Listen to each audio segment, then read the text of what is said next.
Lors de cette séance, il s'agit de parler du point d'entrée d'enveloppe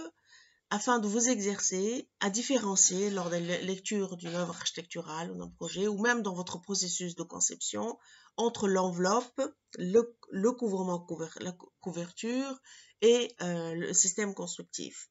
Donc, vous voyez dans ce projet de l'Elbe-Firnfilm, l'harmonie que vous connaissez d'Hambourg, dessiné par Herzog de Morand, c'est un projet assez intéressant dans la mesure où il joue beaucoup sur la plasticité à l'intérieur des espaces, où il joue sur des enveloppes différenciées, avec des couvrements différents, avec des superpositions dans les niveaux structurels, en passant d'éléments droits à des éléments inclinés, etc. Donc, c'est assez intéressant. Donc, on voit une certaine agilité chez les architectes à passer d'un système structurel vers un autre et à différencier ces différents niveaux. Justement, ce jeu, c'est un jeu de stéréotomie dans la mesure où la stéréotomie, comme son nom l'indique, du grec stéréo et tomos, c'est-à-dire stéréo volume et tomos découpe, c'est apprendre à visualiser dans l'espace les volumes et leur découpe.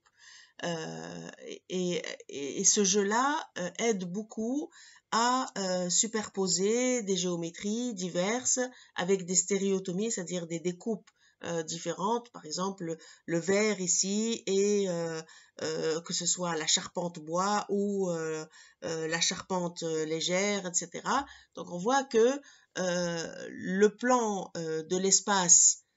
qui est différencié par l'enveloppe vert n'est pas superposé avec le plan du couvrement. Et c'est à ce sens-là où c'est intéressant, où on voit que quelque part il y a une certaine fluidité, une agilité spatiale. De même, dans ce projet de la boutique Miu Miu à Tokyo, dessiné par Herzog de Morand,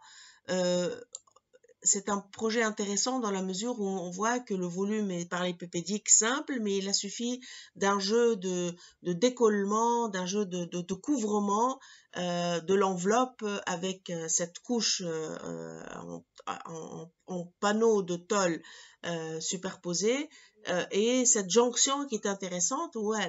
dans la mesure où elle incite à réflexion et on voit qu'avec des parallélépipèdes assez simples, on peut différencier entre la structure, l'enveloppe et le couvrement. Donc, l'exercice qui sera à faire ici, ce sera de venir au tableau et dessiner, de s'exercer à justement imaginer comment cette enveloppe, qui est tout de même assez lourde, comment elle a pu avoir cet effet d'inclinaison.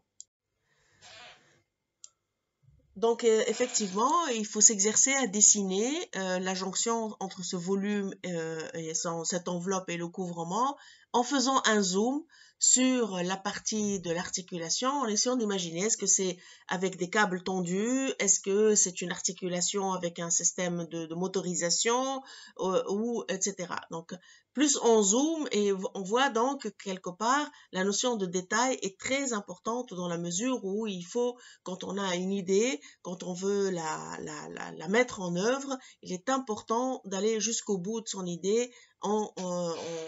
imaginant comment le détail peut être dessiné, comment il peut être conçu. Dans ce troisième et dernier projet, le Stade de Bordeaux d'Herzeg de Morand, pareil, il y a une subtilité du jeu tectonique dans la mesure où les architectes ont voulu jouer sur le plein vide une enveloppe, c'est-à-dire avec des systèmes d'éléments porteurs verticaux démultipliés. Donc cet effet comme une forêt de poteaux avec une enveloppe totale légère, comme si elle était suspendue. Et ce qui est intéressant, c'est surtout comment ces éléments verticaux ont la même dimension, la même dimension, alors qu'ils ne jouent pas le même rôle du point de vue structurel et du point de vue de la descente.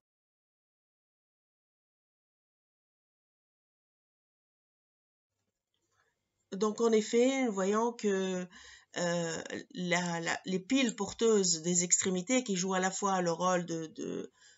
de tirant, qui contrebalance, donc qui jouent aussi un rôle de contreventement, donc qui ont un rôle beaucoup plus important et qui ont été dimensionnés pour, c'est-à-dire qu'elles ont optimisé pour justement assurer ce rôle structurel. Par rapport à l'ensemble du bâtiment, eh bien, on voit qu'elles ont exactement les mêmes dimensions que des autres piles, alors qu'elles n'ont pas du tout le même dimensionnement d'un point de vue câblage, d'un point de vue donc structurel. Donc ça montre que l'architecte, justement, d'un point de vue structurel, technique, constructif, il joue sur un effet de perception. Donc, quand il choisit de travailler une enveloppe avec un certain effet, il fait en sorte que la structure, son dimensionnement, etc., soit travaillé dans cette perspective. La réflexion sur l'enveloppe est donc fondamentale dans la définition de l'identité d'un système constructif d'une architecture, et c'est dans ce sens que ça va vous aider à redessiner, vous réapproprier vos projets, les projets que vous faites actuellement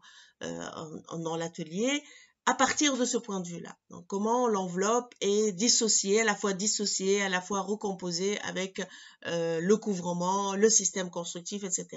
L'enveloppe peut elle-même être le système constructif, et dans ce cas, comment elle a été dessinée, comment elle a été pensée, comment elle a été pensée en vue d'une mise en œuvre, par quels matériaux, par quels détails techniques, par quel effet d'éclairage, etc. C'est pourquoi nous allons faire un exercice d'application et je vous demanderai gentiment de redessiner à main levée la coupe de la maison Mary Short de Glenn Murcutt, l'architecte australien Glenn Murcutt, en mettant en évidence l'enveloppe et me l'envoyer par mail avant le lundi 26/10. Donc, c'est pour voir effectivement si vous avez saisi cette notion d'enveloppe et de son rapport avec le couvrement. Et je vous remercie.